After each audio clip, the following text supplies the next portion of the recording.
नमस्कार, मेरा नाम प्रियांशु दिलीप गावित है और मैं 8वीं कक्षा में पढ़ती हूँ।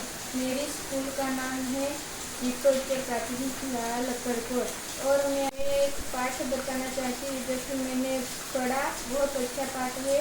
उसका नाम है वारिस कौन। एक राजा की 4 बेटियाँ थी और राजा ने सोचा कि इसमें से कौन बुद्धिमत्ता होगी, इसलिए उसने एक उपाय सुझाने की कोशिश की। तभी अंत में उसे एक उपाय सूझा और राजा ने चारों बहनों को बुलाया और कहा, तुमको ये 100 दाने देता हूँ मैं, 5 साल बाद तुम्हें मुझको देना। तभी बड़ी बहन ने सोचा कि ये इसका क्या करूँगी मैं, इसलिए उसने खिड़की के बाहर फेंक दिया और कहा, पिताजी को क्या याद रहेगा, मैं तो उनको झूठ बोल दूंगी कि ये तो वही दानी है, भंडार में से दे दूंगी। इसलिए उसने फेंक दिए और दूसरी बहन ने सोचा कि उसने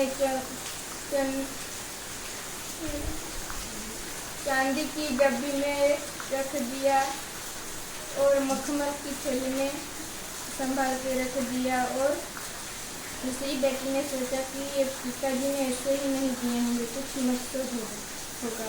और छोटी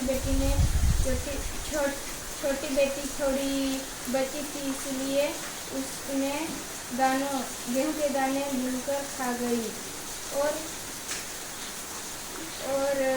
कहा कि तभी 5 साल बाद राजा ने चारों बेटियों को बुलाया और कहा कि मैंने वो 100 दाने दिए थी, वो कहाँ है।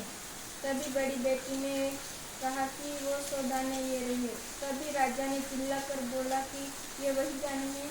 तो बड़ी बेटी ने डर कर बता दिया कि ये भंडार में से है और दूसरी बेटी ने वो डब्बी में संभाल के रखे थे, तभी दिए तो खराब हो गए थे। और तीसरी बेटी ने इसने कहा कि मैं आपको कल दिखाऊंगी ये, और चौथी बेटी तो बुनकर खा गई थी, इसलिए राजा को बहुत निराशा हुई। तभी वो कल आई तीसरी बेटी और कहा कि चलिए पिताजी आपको गेहूं के दाने के पास लेके जाती हूँ।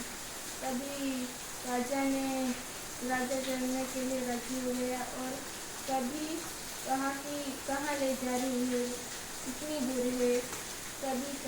तभी रथ बड़े से खेत के सामने रुक गया और तीसरी बेटी ने कहा कि ये वो 100 दाने हैं और राजा को बहुत खुशी हुई और राजा ने उसको राज्यपद की उत्तराधिकारी बना दी।